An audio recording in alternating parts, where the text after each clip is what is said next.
गरमागरम हा वडापाव आणि पाऊस खूप मस्त कॉम्बिनेशन आहे. तर मस्त असा बाहेर पाऊस चालू आहे आणि आपण आज घरात गरमागरम वडापाव तयार करणार आहोत. तर अगदी बाजारात मिळतो गाड्यावर मिळतो तसाच वडापाव आज आपण घरी बनवणार आहोत. तर बघा, हा वडापाव मस्त ही गरमागरम अशी कुरकुरीत शेव आणि शेंगदाणा चटणी, थोडासा चिरलेला कांदा आणि तळलेली मिरची आणि वरून थोडासा लिंबू. तर मस्त असं हे वडापावचं टेक्स्चर बघूनच तुम्हाला पाणी सुटलं असेल. तर चला बनवूयात हा चमचमीत आणि झणझणीत वडापाव. तर आता मी हा वडापाव तयार करण्यासाठी इथे बटाटे कुस्करून घेतलेले आहेत. मी साधारणतः 1 किलो बटाटे हे कुस्करून घेतलेले आहेत. चांगले उकडून घेऊन थोडंसं उकडताना मी मीठ घातलं होतं, त्याच्यामुळे मऊ छान असे बटाटे उकडून झालेले आहेत. इथे कोथिंबीर, पुदिना, अद्रक, लसूण पेस्ट घेतलेली आहे. तर आता आपण हे सर्व बारीक करणार आहोत. आणि इथे मी धणेपूड घेतलेले आहे. तर इथे मी धणेपूड आणि वेलची भाजून घेतलेली आहे थोडीशी, आणि मिरची देखील मी भाजूनच घेतलेली आहे बिना तेल टाकता. तर आता आपण पूर्ण हिरवी पेस्ट करून घेणार आहोत. तर इथे तेल तापत ठेवलेलं आहे. तर याच्यामध्ये आपण जिरे मोहरी घालतो आहेत.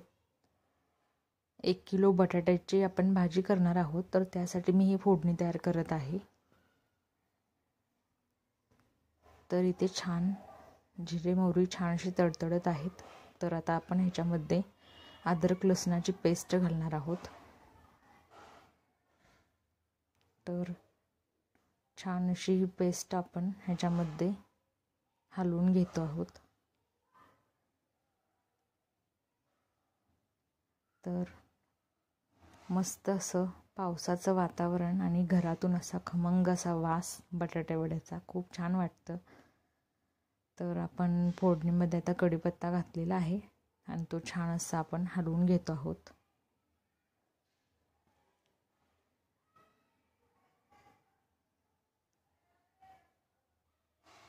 तर बघू शकता, आता आपण ह्याच्यामध्ये जे धने भाजून मिक्सरमधून थोडेसे जाडसरच मी क्रश करून घेतलेले आहेत, बारीक करून घेतलेले आहेत, कारण त्याची चव खाताना खूप छान लागते.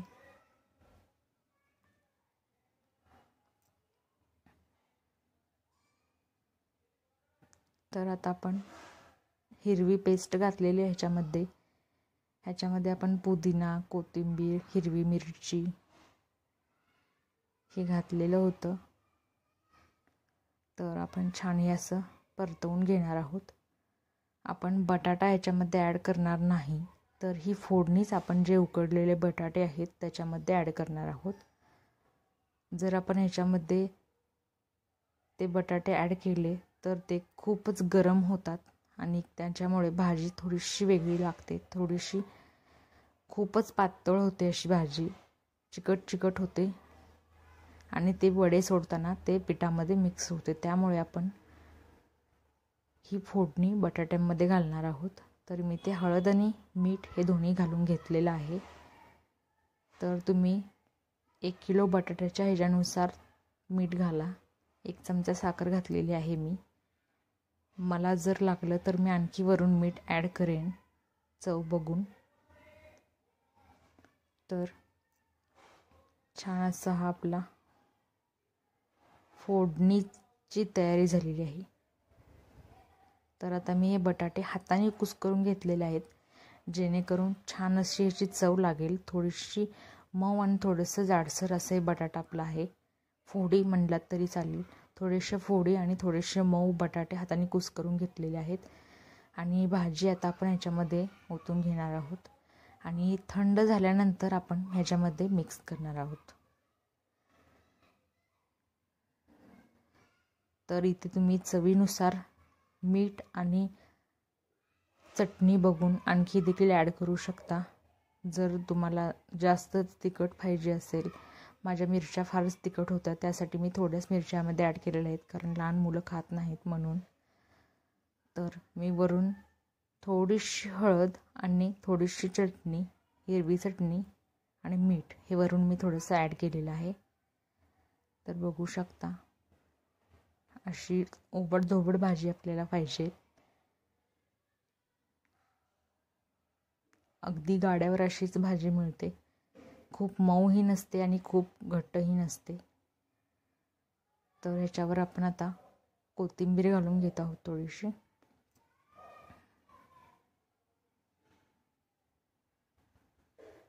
आता मी ते 2 वाट्या बेसन पीठ घेतलेलं आहे आणि याच्यामध्ये ओवा घातलेला आहे आणि चवीपुरतं मीठ घातलेलं आहे. तर हे बॅटर बघू शकता तुम्ही थोडंसं घट्ट आहे. तर आपल्याला ज्याप्रमाणे वडे सोडता येतील असं बॅटर आपण रेडी करून घेणार आहोत. तर मला आणखी देखील थोडंसं घट्टच वाटत आहे. तर इथे मी आणखी थोडंसं पाणी ॲड करणार आहे. अगदी लागेल तसंच पाणी आपल्याला ह्याच्यामध्ये ॲड करायचं आहे. आणि आपण जेव्हा तळण्यासाठी वडे घेतो तेव्हाच आपण ह्याच्यामध्ये सोडा घालणार आहोत. ही महत्त्वाची टीप आहे.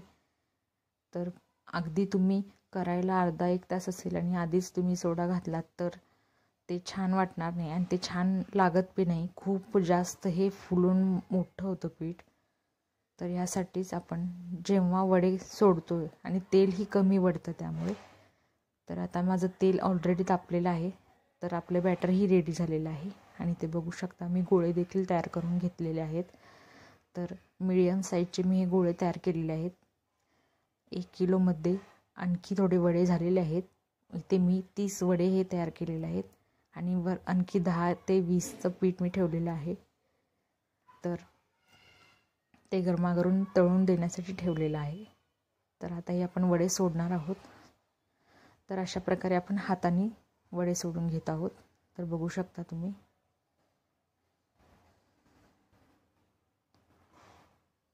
तर असं हाताने आपण वडे सोडूयात जेणेकरून आपल्याला तो वडापावच्या गाडीचा लुक फिलिंग येईल.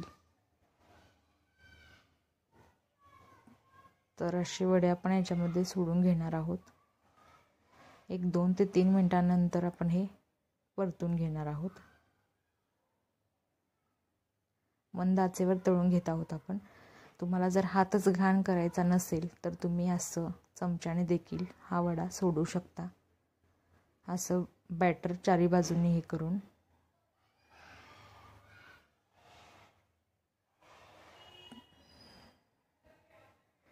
तर हे वडे खूप छान लागतात.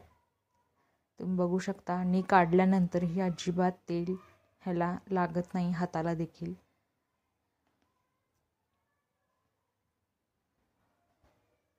तर आता हे वडे काढून घेणार आहोत. तर बघा आपला हा गरमागरम वडापाव रेडी आहे.